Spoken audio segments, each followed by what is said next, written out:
गुरुदेव भगवान की जय। प्यारे कृष्ण कन्हैया लाल की जय। श्री मार्कंडेय महापुराण अध्याय 16 दत्तात्रेय महात्म्य का वर्णन।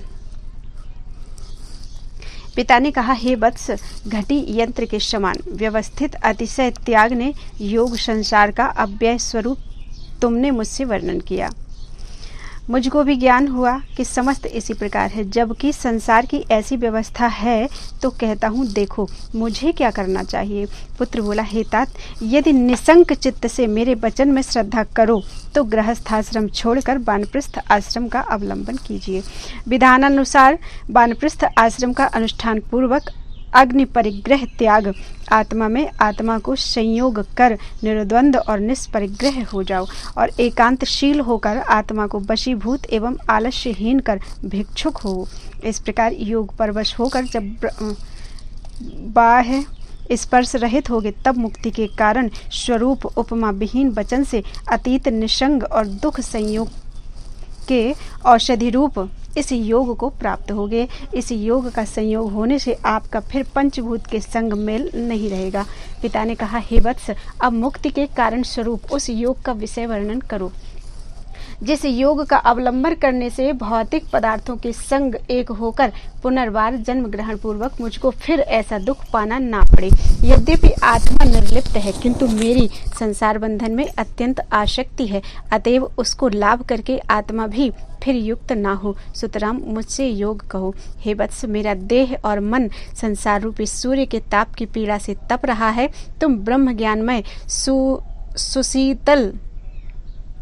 सुशीत लांबु मिश्रित वचन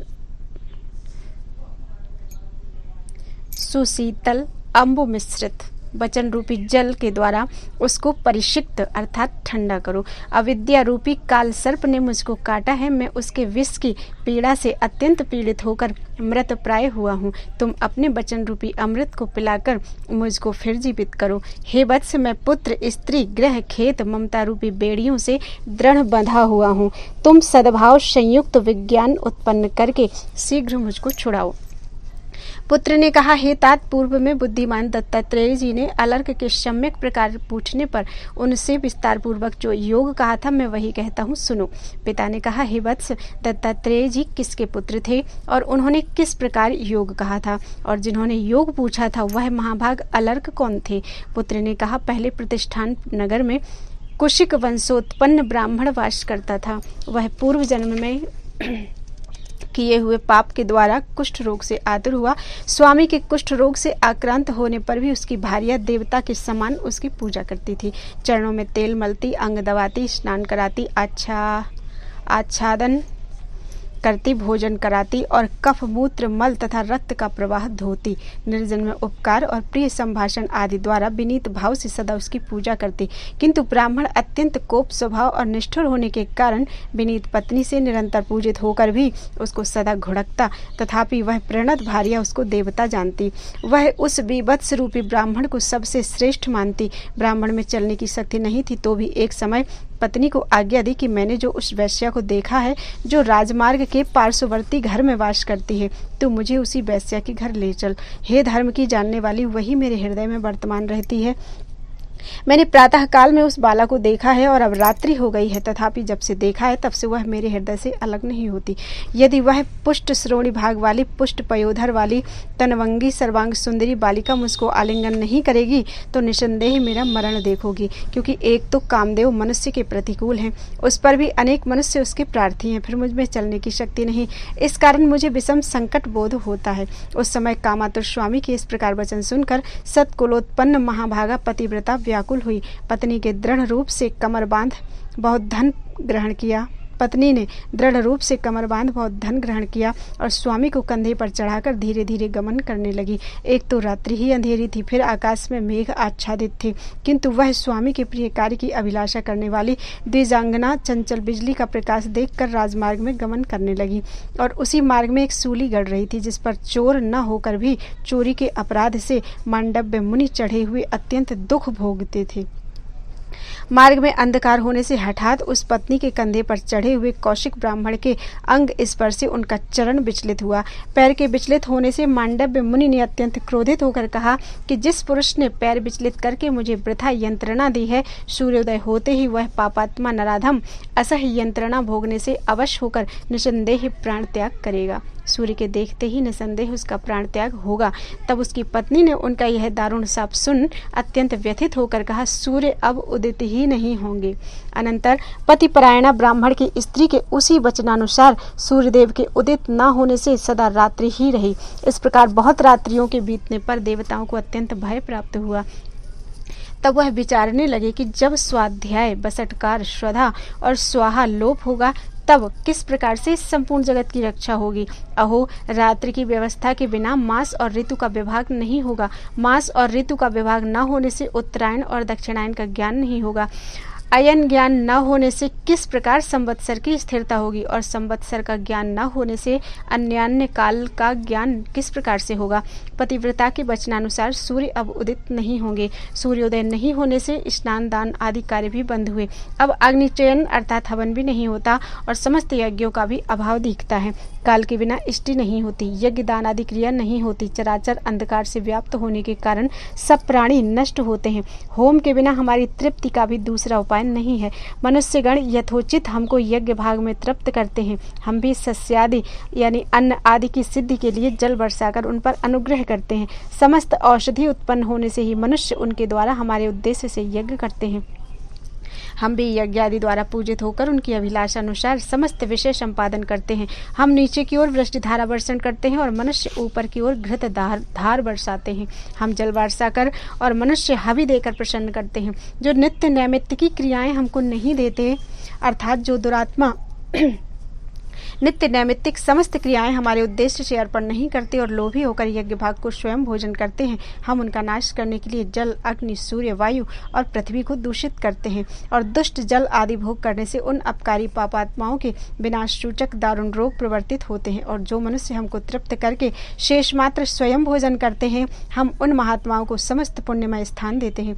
इस समय तो उनका कुछ भी उपस्थित नहीं है, न कोई उपाय विदित है, किंतु किस प्रकार से दग्ध सृष्टि का स्थापन हो और किस प्रकार से दिन की सृष्टि हो। देवता आपस में इस प्रकार कहने लगे। यज्ञ विनाश की शंका करने वाले सब देवताओं के इस प्रकार वचन सुनकर देवताओं में श्रेष्ठ प्रजापति ब्रह्मा जी ने कहा, अमरगण देखो, तेज से परम तेज और तप से तप का विनाश होता है। अतएव मेरा वचन सुनो। देखो, पतिव्रता के महात्म्य से सूर्य उदय नहीं होता। सूर्य के उदय न होने से तुम्हारी और मनुष्यों की अत्यंत हानि होती है। इस कारण तुम यदि सूर्योदय होने की अभिलाषा करते हो तो एकमात्र पतिव्रता तपस्विनी अत्रि मुनि की पत्नी अनुसूया को सूर्य के उदय की कामना से प्रसन्न करो। पुत्र ने कहा। अनंतर जब देवताओं ने जाकर उनको प्रसन्न किया तब वह इनके द्वारा प्रसन्न होकर बोली, तुम अभिलषित विषय की प्रार्थना करो। देवताओं ने यह प्रार्थना की कि पहले के समान दिन हो, अर्थात सूर्य निकले। अनुसूया ने कहा, पतिव्रता की महिमा कभी हीन होने वाली नहीं है। हे देवताओं में श्रेष्ठ, उस पतिव्रता का वैसा सम्मान करके भेजूंगी जिस प्रकार फिर दिन रात की स्थिति हो जाए और जिस प्रकार से वह उसका पति शाप के कारण नाश को प्राप्त ना हो सो करूंगी। पुत्र ने कहा, अनुसूया इस प्रकार देवताओं से कहकर उसके मंदिर को गई और उसकी तथा उसके स्वामी की धर्म विषयक कुशल पूछी। हे कल्याणी, हे भर्ता की सुख देने वाली, तुम स्वामी का मुख देखने से आह्लादित होती हो और सब देवताओं की अपेक्षा स्वामी को श्रेष्ठ तो जानती हो।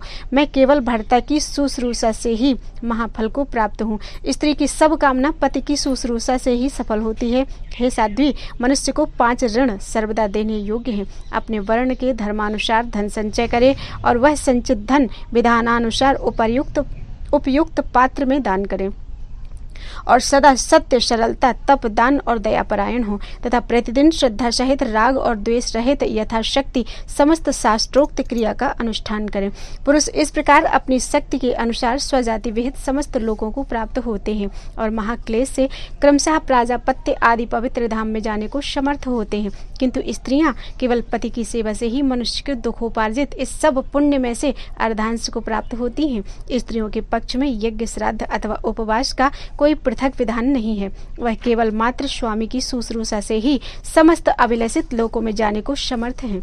इस कारण हे साध्वी, हे महाभागे, तुम स्वामी की शुश्रूषा में सदा यत्नवती हो, क्योंकि स्वामी ही स्त्री की परम गति है। देखो, पुरुष देवता, पितर अथवा अतिथि गणों के प्रति सत्क्रिया अनुसार जो पूजा आदि प्रदान करते हैं, अनन्य मन की स्त्री केवल मात्र स्वामी की सेवा से ही उसका अर्धांश भोग करती है।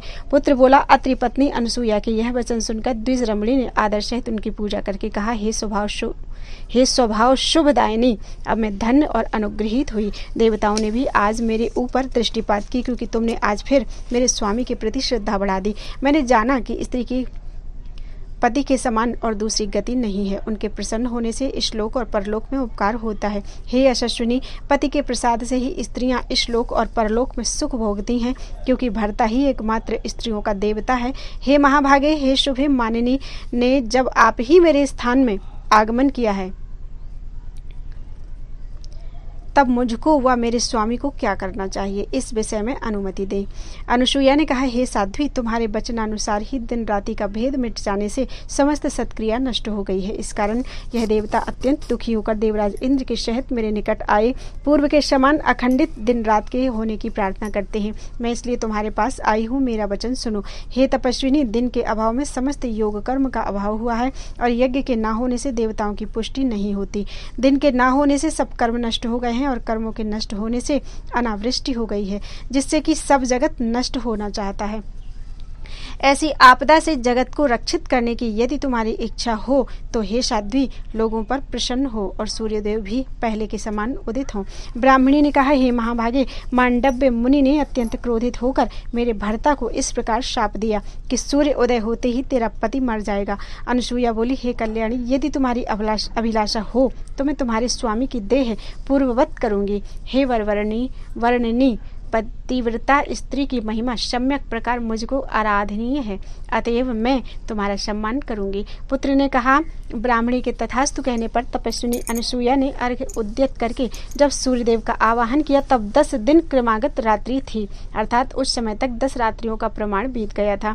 अनंतर प्रफुल्ल कमल के समान लालवर्ण उरुमंडल भगवान विवस्वान ने जैसे ही उदयाचल में आरोहण किया, इसी बीच में उसके भर्ता ब्राह्मण का प्राण नष्ट हुआ, और वह जैसे ही पृथ्वी में गिरा, द्विज रमणी ने उसी समय उसको पकड़ लिया।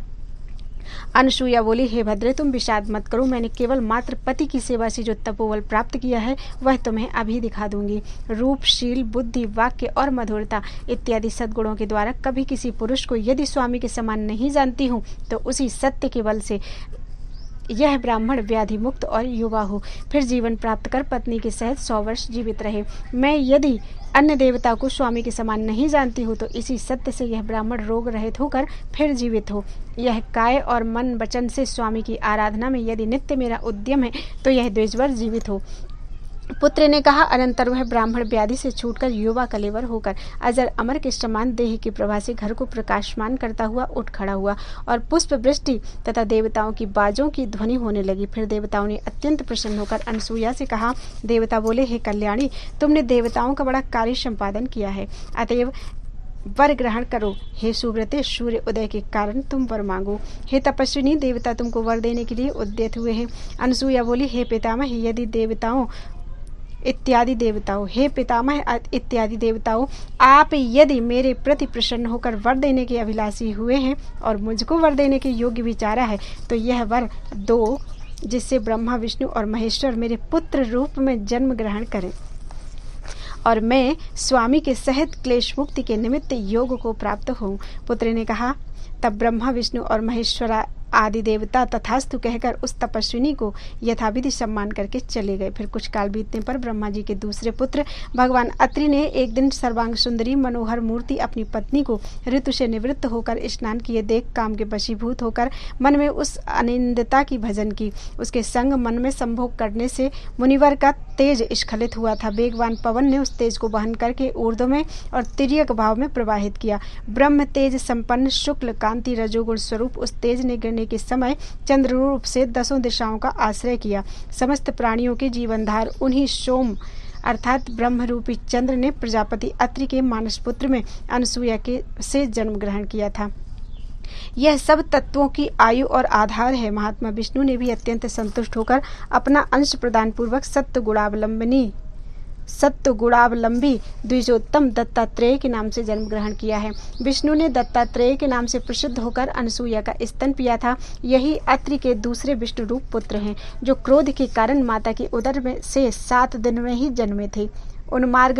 उन्मार्गगामी हयाधिपति के उद्धत स्वभाव से अत्रि मुनि का अपमान रूप अपराध करने से वह यह देख कुपित होकर हय को दग्ध करने के निमित्त गर्भवास रूप महाक्लेश और दुख से अमर से युक्त हो तमोगुण प्रधान रुद्र के अंश से श्री दुर्वासा जी का जन्म हुआ। इस प्रकार ब्रह्मा, विष्णु और महादेव इन तीनों ने अनसुईया के पुत्र रूप में जन्म ग्रहण किया। ब्रह्मा ने चंद्र रूप में, विष्णु ने दत्तात्रेय रूप में और महादेव ने दुर्वासा रूप में देवताओं के वरदान से जन्म ग्रहण किया था। वह प्रजापति सोम अर्थात चंद्रमा अपनी शीतल किरणों के द्वारा लता, औषधि और मनुष्यों को तृप्त करके स्वर्गधाम में सदा वर्तमान रहते हैं। और विष्णु के अंश से उत्पन्न दत्तात्रेय जी दुष्ट दैत्यों का विनाश और साधु वैष्णवों के प्रति अनुग्रह प्रकट करते हैं। प्रजापालन में तत्पर हुए भगवान अज दुर्वासा रुद्र संबंधी शरीर अवलंबन करके नेत्र, मन और वचन द्वारा उद्धत हो अपमान करने वाले दुष्टों का विनाश करने लगे। इसके बाद भगवान अत्रि ने चंद्रमा को सोमत्व का पद देकर प्रजापति किया। विष्णु के अंश से उत्पन्न दत्तात्रेय जी योग अवलंबन में विषय भोग और दुर्वासा माता पिता को छोड़कर उत्तम व्रत अवलंबन करके उन्मत्त भाव से पृथ्वी में विचरण करने लगे। जो कि दत्तात्रेय परम योगी थे, इस कारण मुनि पुत्र गण सदा ही इनको घेरे रहते। वह उनके छोड़ने की अभिलाषा से सरोवर में बहुत दिनों तक निमग्न रहते, तथापि वह अत्यंत प्रियदर्शन और महात्मा थे। इस कारण मुनि कुमारों ने उनको नहीं छोड़ा और उसी सरोवर के तट पर वास करने लगे। इस प्रकार दिव्य 100 वर्ष बीत जाने पर भी खड़े रहे। जब उनके प्रति प्रीति से सब मुनि कुमारों ने उनको नहीं छोड़ा, तब दिव्य वस्त्र धारण किए स्वरूपवान नितंबिनी कल्याणी एक स्त्री को संग लेकर मुनिवर दत्तात्रेय जी जल से अवतीर्ण हुए। फिर विचारा कि मैं स्त्री के निकट स्थिति करता हूँ, ऐसा समझकर यह मुझको छोड़ देंगे और मैं भी निसंग होने पर योग परायण होकर अकेला रहूंगा। किंतु तो भी जब मुनि कुमारों ने इनको नहीं छोड़ा, तब वह उस कामनी के संग मद्यपान करने लगे और विचारा कि भार्या के सहित मद्यपान में रत जानकर छोड़ देंगे। किंतु तो भी उन मुनि कुमारों ने गीत वाद्य आदि रमणीय संभोग और उनके संसर्ग से दूषित विक्रिया युक्त मुनि को महात्मा जानकर नहीं छोड़ा। वह योगीश्वर दत्तात्रेय बारूणी पान करके भी चांडाल के घर में स्थित वायु के समान दूषित नहीं हुए। जो हो वह योगीवत योगीश्वर दत्तात्रेय जी पत्नी के सहित सुरापान में रत हुए तपस्या करने लगे। इस पर भी यह मुमुक्षु योगी जनों के चिंतनीय हुए थे। बलवान कार्तवीर्य के स्वर्ग जाने के बाद कुछ काल बीतने पर पूर्ववासी मंत्री और पुरोहितों ने एकत्रित होकर उसके पुत्र अर्जुन को स्वीय राज्य में अभिषिक्त करने के लिए बुलाया। उसने उनके द्वारा बुलाए जाकर यह कहा कि हे मंत्रीगण, मैं राज्य नहीं करूंगा, क्योंकि राज्य का परिणाम नरक भोग है। देखो, इसलिए कर ग्रहण किया जाता है, जिसका लेना बड़ा दुर्घट है। वैश्यगण व्यापारी वस्तु का 12वां भाग राजा को देकर रक्षकों के द्वारा चोरों के भय से रक्षित होकर जाते आते हैं। गोपालक घृत, तक्र आदि, मट्ठा आदि 6ठा भाग और किसान भी सब धान्यों का 6ठा भाग राजा को देकर यदि यह दूसरे को दें तो इनसे सब व्यापारी वस्तुओं का अधिक भाग लेना चाहिए। अग्निहोत्र, तप, सत्य, वेदों का साधन, अतिथि सत्कार, वैश्वदेव यह इष्ट कहलाता है। बावली, कुएं, सरोवर, देवताओं के स्थान बनवाना और अतिथियों को दान देना पूर्त कहलाता है। चौर कर्मा अर्थात अधिक कर लेने वाले राजा को इष्टापूर्त का नाशक कहा जाता है। जो अन्य वृत्ति को प्राप्त कर दूसरों से प्रजा पालन कराता है और 6ठा भाग लेता है, वह राजा निसंदेह नरक को जाता है। पूर्व काल में पंडितों ने प्रजा की रक्षा करने के लिए ही राजा का वेतन स्वरूप 6ठा भाग निरूपण किया। राजा उसको ग्रहण करके यदि रीति के अनुसार प्रजा की रक्षा ना करे तो चोरी करना होगा और इस कारण वह चोरी के पाप में पापी होता है। अतएव यदि तपस्या करके योगित्व लाभ कर सकूं और पृथ्वी में शस्त्रधारी मान्य तथा पृथ्वी का पालन करने में सामर्थ्य युक्त होकर एकमात्र नरपति हो सकूं, तभी मैं इस प्रकार रिद्धिमान होकर राज्य करूंगा, नहीं तो वृथा आत्मा को पाप भागी करने की इच्छा नहीं करता। इस प्रकार अर्जुन का निश्चय जानकर मंत्रियों के बीच में बैठे हुए बुद्धिमान बड़ी आयु वाले मुनियों में श्रेष्ठ गर्ग नामक एक मुनि भक्ति और कृपा पूर्वक राजा को प्रसन्न करते हुए कहने लगे, हे राजकुमार, जो आपको सम्यक प्रकार राज्य शासन करने की इच्छा हो तो जो मैं कहता हूँ वह सुनो और उसे करो। अर्थात सहस्रादि पर्वत पर आश्रम बनाकर स्थित तीनों भुवन के पालन करने वाले महात्मा दत्तात्रेय जी की आराधना करो, जो परम योगी, महाभाग और सर्वत्र समदर्शी हैं, जो जगत की रक्षा करने के लिए विष्णु के अंश से जन्म ग्रहण करके पृथ्वी तल में अवतीर्ण हुए हैं और जिनकी आराधना करके सहस्र नयन इंद्र दैत्यों को मारकर दैत्यों से हरण किए अपने पद को प्राप्त हुए हैं। अर्जुन ने कहा, किस प्रकार देवताओं ने प्रतापी दत्तात्रेय जी की आराधना की थी और इंद्र भी किस प्रकार से दैत्यों से हारे हुए अपने पद को प्राप्त हुए थे। गर्ग जी बोले, किसी समय देवता और असुरों का भयंकर युद्ध हुआ। तब जंभ दैत्यों का अधिपति और सचिपति इंद्र देवताओं के अधिनायक हुए थे। इस प्रकार युद्ध करने में दिव्य संवत्सर बीत गए। तदनंतर युद्ध में देवताओं की हार और दैत्यों की जीत हुई। अनंतर देवतागण विप्रचित्ति इत्यादि प्रधान दानवों से हारकर इधर उधर भागने लगे और शत्रुओं के जीतने में निरुत्साह होकर दैत्य सेना के वध करने की इच्छा से बृहस्पति के निकट जाकर बालखिल्य ऋषियों के सहित मंत्रणा करने लगे। बृहस्पति जी बोले, हे देवताओं, तुम भक्ति सहित तपोधन महात्मा विकृताचारी अर्थात जिनका आचरण अच्छा नहीं है, अत्रिपुत्र दत्तात्रेय को संतुष्ट करने की चेष्टा करो। वह वरद संतुष्ट होकर दैत्यों का नाश करने के निमित्त तुमको वर देंगे, तब तुम मिलकर दैत्य और दानवों को मार सकोगे। गर्ग जी बोले, देवता बृहस्पति जी के दत्तात्रेय के प्रसाद से तुम अवश्य दैत्यों को मार सकोगे।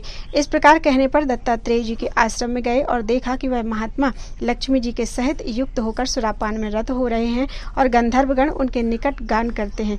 देवता उनके निकट जाकर प्रणाम पूर्वक सब अर्थ सिद्ध करने वाली स्तुति करने लगे और उनको भक्ष भोज्य तथा माल्यादि लाने लगे। उनके बैठने पर भी ये बैठते और गमन करने पर ही ये गमन करते। इस प्रकार देवताओं ने उनके आसन के निम्न भाग में बैठकर मुनि की आराधना की थी। अनंतर दत्तात्रेय जी ने प्रणत देवताओं से कहा, तुम मेरे निकट क्या प्रार्थना करते हो जिससे इस प्रकार मेरी सेवा कर रहे हो। देवता बोले, हे मुनि शार्दूल, जंभ इत्यादि दानवों ने हमको आक्रमण करके भूर्भुवादि तीनों लोक और सब यज्ञ भाग हरण किया है। हे पाप रहित, आप उनके विनाश करने में मन लगाकर हमारी रक्षा कीजिए। आपके प्रसाद से हम फिर स्वर्ग को प्राप्त करें, यही हमारी अभिलाषा है। दत्तात्रेय जी बोले, मैं मद्यपान में आसक्त, अजितेंद्रिय और निरंतर अपवित्र हूँ। हे देवताओं, फिर तुम किस प्रकार से मेरे द्वारा शत्रुओं की जीतने की इच्छा करते हो। देवता बोले, हे जगन्नाथ, आपने विद्या प्रक्षालित पवित्र अंतःकरण में ज्ञान रूपी किरणों का सन्निवेश किया है, अतएव आप निष्पाप और किसी विषय में लिप्त नहीं हैं। दत्तात्रेय जी बोले, हे जगन्नाथ, हे देवताओं, यथार्थ ही मुझ में विद्या है और मैं समदर्शी हूँ, किंतु इस स्त्री के संसर्ग से अपवित्र हो गया हूँ, क्योंकि उससे सेवित होकर स्त्री संसर्ग करने से यह अत्यंत दोष की खानी स्वरूप है। देवता इस प्रकार सुनकर फिर कहने लगे। देवता बोले, हे अनघ, हे मुनिश्रेष्ठ, हे जगन्नाथ, यह दूषित नहीं होती। हे विभो, जो विद्या तुम सर्वज्ञ के हृदय में स्थित है। हे जगन्नाथ, जिस प्रकार सूर्य की किरणें ब्राह्मण और चांडाल आदि के संसर्ग से पवित्र व दूषित नहीं होती, इसी प्रकार यह जगन्माता भी आपके संसर्ग से दूषित नहीं है। गर्ग जी बोले, मुनिवर दत्तात्रेय जी ने देवताओं का इस प्रकार वचन सुनकर कुछ हंसते हुए उनसे कहा, हे त्रिदशगण, यदि तुम्हारा मन ऐसा ही है तो हे सुरत्तम, तुम सब असुरों को युद्ध के निमित्त बुलाकर इस स्थान में मेरे दृष्टिगोचर करो। विलंब मत करो, क्योंकि मेरी दृष्टिपात रूप अग्नि द्वारा उनका बल और तेज क्षीण होगा और वह सब मेरे दर्शन से तत्काल मृत्यु को प्राप्त होंगे। गर्ग जी बोले, उनके इस प्रकार वचन सुनकर देवताओं ने युद्ध के निमित्त असुरों को बुलाया। महाबलवान असुरों ने भी युद्ध में कोप में भरकर देवताओं पर आक्रमण किया। अनंतर सब देवता दानवों की मार से चित्त में भय उत्पन्न हुआ। फलस्वरूप सभी शरण की इच्छा कर दत्तात्रेय जी के आश्रम में गए। दैत्यों ने भी उनका विनाश करने के लिए उसी आश्रम में जाकर मद से आलसी महात्मा दत्तात्रेय जी को देखा और उनके वाम पार्श्व में बैठी हुई संपूर्ण जगत की इष्टदायिनी शुभकारिणी चंद्रमुखी उनकी पत्नी लक्ष्मी को देखा। दैत्य उस नीले कमल के समान नेत्र वाली, पीन श्रोणी, पीन स्तन वाली, मधुर भाषिणी और स्त्री के सब गुणों से युक्त ललना को सन्मुख देखकर दैत्यगण उसके लेने में अत्यंत अभिलाषी हुए और उद्धत काम की पीड़ा से आतुर हो मन में धैर्य धारण न कर सके और देवताओं को छोड़कर उस कामिनी के हरण करने में अभिलाषी हुए। वह इस पाप से मुग्ध और हतवीर होकर इस प्रकार कहने लगे कि यह स्त्री रत्न ही तीनों लोगों का सार है। हम यदि इस ललना रत्न को ग्रहण कर सके तभी कृतकारी हों और हमारा चित्त भी भावना रहित हो। अतएव हे दानवगण, हम इस स्त्री को पालकी में चढ़ाकर अपने घर ले चलेंगे, इस विषय में निश्चिंत हो जाओ। गर्ग जी बोले, तदनंतर उन शानुराग दैत्यों ने आपस में इस प्रकार परामर्श कर कामबाण से पीड़ित होकर साध्वी दत्तात्रेय जी की पत्नी को उठाकर पालकी में चढ़ाया और दैत्य तथा दानव एकत्र होकर मस्तक पर पालकी रख अपने स्थान की ओर चले। तब मुनिवर दत्तात्रेय ने कुछ हंसकर देवताओं से कहा, हे देवताओं, तुम्हारा भाग्य लौट आया है। यह देखो, लक्ष्मी सप्त स्थान में अतिक्रम करके दानवों के मस्तक पर चढ़ी है, अतएव यह उनको छोड़कर अन्य के निकट जाएगी। देवता बोले, हे जगन्नाथ, यह वर्णन कीजिए किस किस स्थान पर लक्ष्मी जी के जाने से मनुष्यों का भला और किस किस स्थान पर जाने से बुरा फल होता है। दत्तात्रेय जी ने कहा, लक्ष्मी मनुष्य के पैर में रहने से ग्रह प्रदान करती है, शक्तिनी अस्थि में स्थित होने से वस्त्र और नाना प्रकार के रत्न देती है, गुह स्थान में लक्ष्मी के वास करने से स्त्री मिलती है और गोदी में रहने से पुत्र प्राप्त होता है तथा हृदय में स्थित होने से पुरुष के सब मनोरथ पूर्ण होते हैं।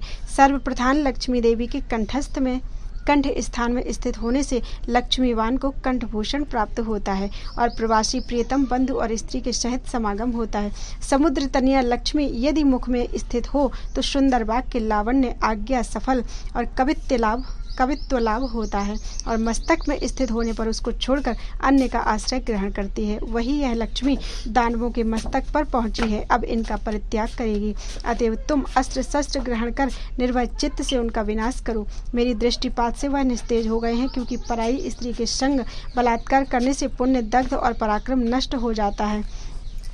इस कारण तुम निशंक होकर इनका नाश करो। गर्ग जी बोले, तदनंतर देवता पहने अस्त्र शस्त्रों से असुरों को मारने लगे। हे राजनंदन, मस्तक में लक्ष्मी को स्थापित करके असुर इस प्रकार मरे थे, ऐसा सुना है। फिर लक्ष्मी देवी उनके मस्तक से कूदकर मुनि दत्तात्रेय जी के निकट आ गईं और दैत्यों के नाश से प्रसन्न हो इंद्र के सहित सब देवता उनकी स्तुति करने लगे। फिर महामुनि दत्तात्रेय जी को प्रणाम कर, हे कृष्ण, हे जगन्नाथ, हे दैत्यांतक, हे हर, हे प्रभु, आपकी जय हो। हे नारायण, हे अच्युत, हे अनंत, हे वासुदेव, हे अक्षय, हे अजर, हे जनार्दन, आपके प्रसाद से सुख, लक्ष्मी, राज्य, संपत्ति को हमने प्राप्त किया। हे सारंग धनवन, हे चक्रपाणी, आप नित्य भक्तों पर कृपा करते हो। इसी प्रकार स्तुति करके देवता लोग जहाँ से आए थे वहीं को चले गए। अतएव हे राजेंद्र, तुम यदि मनोभिलषित अतुल ऐश्वर्य प्राप्त करने की इच्छा करते हो तो शीघ्र ही उन मुनिवर दत्तात्रेय जी की आराधना करो। श्री मार्कंडेय पुराण में दत्तात्रेय महत्व वर्णन नामक 16वां अध्याय पूरा हुआ। बोल वृंदावन बिहारी लाल की जय।